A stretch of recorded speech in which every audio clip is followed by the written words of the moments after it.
स्वराज मराठीमध्ये आपलं स्वागत आहे। सर्वसामान्यांचा आवाज, निर्भीड, बेधडक, स्वराज मराठी। देवदर्शनासाठी श्री क्षेत्र नृसिंहवाडी येथे आलेल्या कल्याण येथील मनोज मांजरेकर यांची 3 वर्षाची मुलगी नुविका प्रकाश मांजरेकर ही हरवल्याची घटना शनिवारी दुपारी घडली। काही वेळाच्या शोधाशोधीनंतर ही मुलगी नृसिंहवाडी परिसरात सापडून तिला पालकांच्या ताब्यात सुखरूप देण्यात आले। प्रकाश मनोहर मांजरेकर वय 45, व्यवसाय शिक्षक आणि सौ राजेश्वरी प्रकाश मांजरेकर वय 39 हे कुटुंबीय आपल्या मुलीसह नृसिंहवाडीत देवदर्शनासाठी आले होते।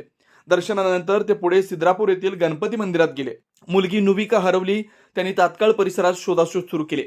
या घटनेची माहिती मिळताच शिरोळ पोलीस ठाण्याचे पोलीस निरीक्षक शिवाजी गायकवाड यांच्या मार्गदर्शनाखाली पोलीस हेड कॉन्स्टेबल बाबा पटेल, पोलीस हेड कॉन्स्टेबल हक्के, पोलीस कॉन्स्टेबल खराडे, पोलीस मित्र शरद दिलीप सुतार यांनी तातडीने शोधकार्य सुरू केलं।